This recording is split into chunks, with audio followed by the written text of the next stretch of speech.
अल्लाह के नाम पर मुल्ला बनने का काम ना करें। ये मुल्ला बहुत बैठे हुए हैं जो समाज को भड़काने का बरगलाने का काम कर रहे हैं। मुल्ला अपनी दुकान चला रहे हैं। ये मुल्ला बनने की कोशिश ना करें, क्योंकि हम पहले भी कई बार अपनी बातों में कह चुके हैं कि ये वो लोग हैं जो आने वाले समय में खुद को खुदा बताने लगे। बाबरी मस्जिद को लेकर के आप जा रहे हैं, उसी की टीस भरे हुए हैं।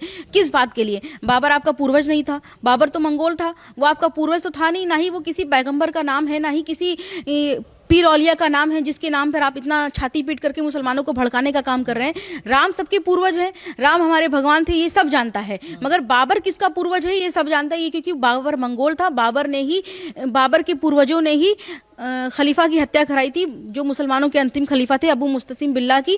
ये पूरी दुनिया जानती है। तो इस तरह से अगर ओवैसी बाबर से अपना रिश्ता जोड़ करके चलेंगे, उसी बात को लेकर के बैठे रहेंगे, तो इसका मतलब क्या? मुसलमानों के दुश्मन है, पूरे इस्लाम के दुश्मन है। मुसलमानों के ही नहीं, पूरे इस्लाम के दुश्मन है। क्योंकि खलीफा की जिसने हत्या की, जिसने पूरी दुनिया से खिलाफत खत्म कर दी, आप उसको अपना पूर्वज माने बैठे हैं। जबकि आपके पूर्वज तो भारत के रहने वाले हैं, भारतीय संस्कृति में से जुड़े हुए हैं, भारत की जड़ों से जुड़े हुए हैं। आप भारत को छोड़ करके अगर मंगोल से अपना रिश्ता जोड़ रहे हैं, तो इसका मतलब कि आप वतन के गद्दार हैं, अपने पूर्वजों के गद्दार हैं और अपने संस्कृति के गद्दार हैं और मुसलमानों के भी गद्दार हैं। आप कोई वफादारी नहीं निभा रहे मुसलमानों के साथ, सिर्फ आप अपने वोट बैंक की राजनीति कर रहे हैं। अगर अभी दंगा हो जाए तो ये छुप करके बैठ जाएंगे हैदराबाद में, हैदराबाद से बाहर भी नहीं निकलेंगे। तो कह रहे हैं कि अल्लाह कहर बरसाएगा उन पे।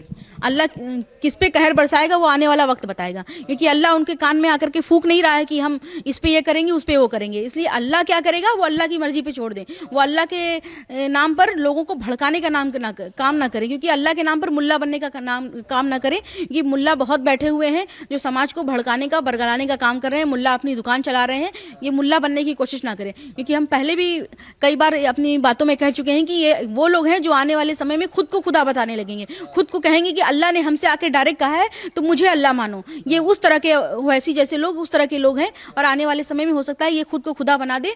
और क्योंकि अल्लाह किसी के आकर बताया नहीं कि हम किस पर कहर बरसाएंगे और किस पर नहीं। इतने साल से भारत में मुसलमान रह रहा है, 70 साल आज़ादी के हो गए, उसकी भी पहले से मुसलमान रह रहे हैं। भारत में कितनी मुसलमानों पर अत्याचार हुए और किसने अत्याचार किए पूरा देश जानता है, पूरा इतिहास जानता है, पूरी दुनिया जानती है। और किस पर कहर बरसा और किस पर नहीं बरसा ये भी पूरी दुनिया जानती है। इसलिए ये इस तरह का बरगलाने वाला भड़काने वाला काम बंद कर दें, अपना धंधा बंद कर दें। अगर वो इस तरह के बयान देंगे तो भारत की जो बाकी जनता है, जो हिंदू है, जो सनातनी है, वो चूड़ियां पहन कर बैठने वाले लोग नहीं है, वो भी चुप नहीं बैठेंगे, क्योंकि समय बदल रहा है। अगर आप एक को इस तरह के भड़काने वाले बयान देंगे तो लोग शांत बैठने वाले लोग नहीं। और वैसी इस तरह के बयान देकर के वो क्या साबित करना चाहते हैं कि वो सनातनी नहीं है। भारत में रहने वाला हर व्यक्ति सनातनी है। अगर आप उनके पूर्वजों का इतिहास देख लें तो उनके पूर्वज भी सनातनी थे, उनके पूर्वज भी मूर्ति पूजक थे।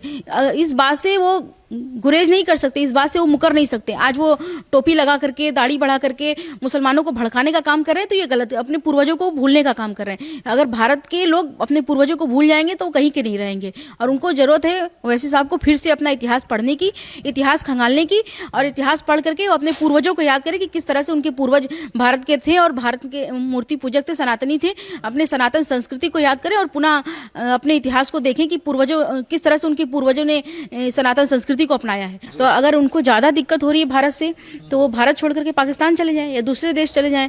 इतने सारे मुस्लिम देश पड़े हुए हैं जहाँ पर मुसलमान ही बहुसंख्यक हैं और मुस्लिमों का ही राज चल रहा है, तो वहाँ चले जाएं। और भारत में रहकर अगर वो इस तरह के सपने देख रहे हैं तो इस तरह के सपने उनके पूरे होने वाले नहीं हैं, क्योंकि इतने साल 70 साल से कांग्रेस की सरकार थी, तब भी वो कुछ नहीं कर पाए। और आज मोदी जी और योगी जी की सरकार है तो भी ये कुछ नहीं कर पाएंगे और आने वाले समय में भी कुछ नहीं कर पाएंगे, क्योंकि बाकी जिनको वो धमकियां दे रहे हैं वो लोग चूड़ियां पहनकर बैठने वाले लोग नहीं है।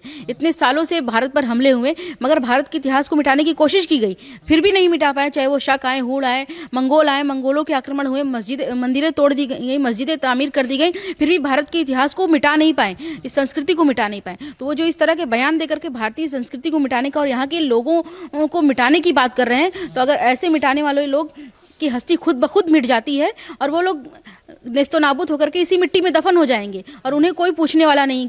जिस तरह से जिन्ना चले गए पाकिस्तान बनाने के लिए और वहाँ पे कायदे आजम बन करके कत्ले आजम बन गए, वैसे ही अगर ओवैसी का यही बयान रहेगा तो वो भी कत्ले आजम ही बन जाएंगे।